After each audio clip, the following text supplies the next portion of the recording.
Why did we invent money? Contrary to the attitudes of most of the world's population today, money is not a natural resource, nor does it represent resources.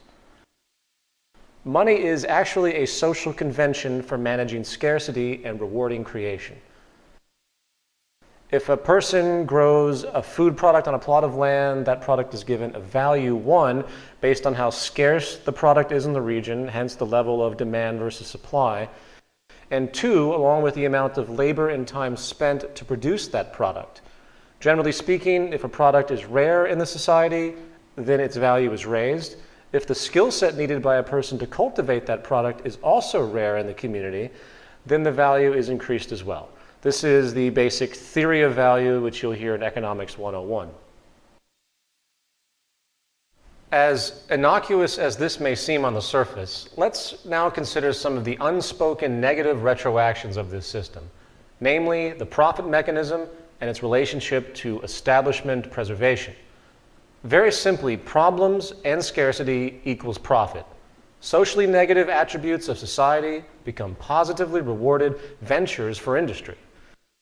The more problems and scarcity there is, the more money that can be made off of attempts at solutions. The more efficiency created in society, the less opportunities for monetary acquisition. Think about this. In other words, and this might sound rather pessimistic and abrupt, but there is very little intrinsic reward and hence motivation to solve any currently profitable problem in existence. The very nature of monetary reinforcement condones the perpetuation of problems. For example, energy is the cornerstone of our society. You would think that scarce and depleting oil supplies, which is a common speculation at this point in time, peak oil, would be a dire concern given our current social dependence, posing nothing but negative connotations. No, not in the short term. There is nothing the oil companies want more than consistent scarcity. The 2007-2008 speculative bubble in oil, which shut down schools, school buses, and caused immense hardship for the lower classes for both home heating and transportation, is a classic example. If oil companies know that they can make more money by having their items scarce, the propensity to deliberately limit production and disregard social concern or simply be dishonest outright about available resources is very high. The same goes, unfortunately, for every other socially dire problem, such as environmental pollution. The more polluted our water tables and taps become, the more industry can compensate by offering profitable solutions. This creates a perverse reinforcement of indifference to environmental concern by industry. For the more damage there is, the more money that can be made. It is simply how the game is set up, and the psychological ramifications are sick and profound. Let's consider the medical industry, which should be one of the most altruistic and progressive institutions we have, as our quality of life often depends on it. However, we need to realize the simple reality that the medical establishment, with its millions of employees, thrives off of the sickness of the population. The more problems solved in the realm of disease, the less money that can be generated. For example, the cancer industry. This is a massive, multi-billion-dollar a year industry, $1 trillion industry, with a very large number of people in employment. Suppose for a moment, hypothetically, that a cure for all cancers was somehow achieved, and the method of treatment was simple and easy. In other words, there was no longer a way to make all of this money off of the illness by the medical establishment. Do you realize what would happen to the economy, to the medical institutions, if that particular problem was actually given a viable solution? And when you realize that, do you really think that the intent is to cure this illness? It's something to think about. And it would also lay off tens of thousands of people. I mean, keep in mind, it's an establishment.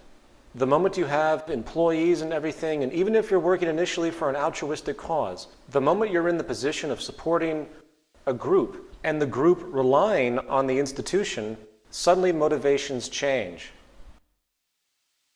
As another example, what if a company made a car that could last 80 years without service and also runs without the need for perpetual refueling through battery technology? the aftermarket value of that car would be virtually zero, and billions of dollars would be lost due to the now obsolete consumer oil and auto service market industries. I'm sure many of you know that we have the technology now to create electric cars that can go 80 miles an hour for 1,000 miles on one charge. You might also know, as a case in point, that the White House during the Bush administration, which was in fact the oil cartel in power, made sure their corporate constituents in the oil industry were safeguarded against this new reality by helping to just get rid of the idea of itself, squashing it. In fact, there is no reason why every single car sold could not be electric right now. They aren't, because social progress and human well-being is always second to monetary gain. I'll say that again. Social progress and human well-being is always second to monetary gain. Also, if people cannot make money off of solving social problems, they simply will not be done. Take a look at the horrid, dire destitution in Africa, or simply the rampant and growing homelessness across the world. I think George Carlin actually put it best. Have you ever noticed that the only metaphor we have in our public discourse for solving problems is to declare war on it? We have the war on crime, the war on cancer, the war on drugs. But did you ever notice that we have no war on homelessness? You know why? Because there's no money in that problem. No money to be made off of the homeless. If you can find a solution to homelessness where the corporations and politicians can make a few $1,000,000 each, you will see the streets of America begin to clear up pretty damn quick. Most, when they think about these kinds of things, the word corruption comes to mind. Most feel that these are ethical issues. But is it really corrupt for an energy establishment to want to limit supply artificially so they can make money? Is it really corrupt for a company to seek indifferent self-preservation at the expense of social progress? Actually, no, it isn't. It is simply business as usual, and this is what I'm trying to point out. And you should expect nothing less than this tendency. The profit mechanism creates established orders which constitute the survival and wealth of large groups of people. The fact is, no matter how socially beneficial new advents may be, they will be viewed in hostility if they threaten an established, financially driven institution. Meaning social progress can actually be a threat to the establishment. So, to put it into a sentence, abundance, sustainability, and efficiency are the enemies of profit. Progressive advancement in science and technology which can solve problems of inefficiency and scarcity once and for all are, in effect, making the prior establishment's servicing of those issues obsolete. Therefore, in a monetary system, corporations are not just in competition with other corporations. They are in competition with progress itself. That is why social change is so difficult within a monetary system. In other words, the established monetary system refuses free-flowing change. You cannot have a social convention where money is made off of inefficiency and scarcity and expect a quick incorporation of new advents which can relieve those problems. I know I'm drilling this in, but most do not see this, and I want to make sure it is perfectly clear. Now, I don't want to spend too much time on the monetary system because, as I mentioned, it was the focus of a prior presentation. However, I would like to quickly point out two important issues. The first is the economic reality that the entire global economic system is based on what I call cyclical consumption. The only way the system can work is if money is perpetually circulating.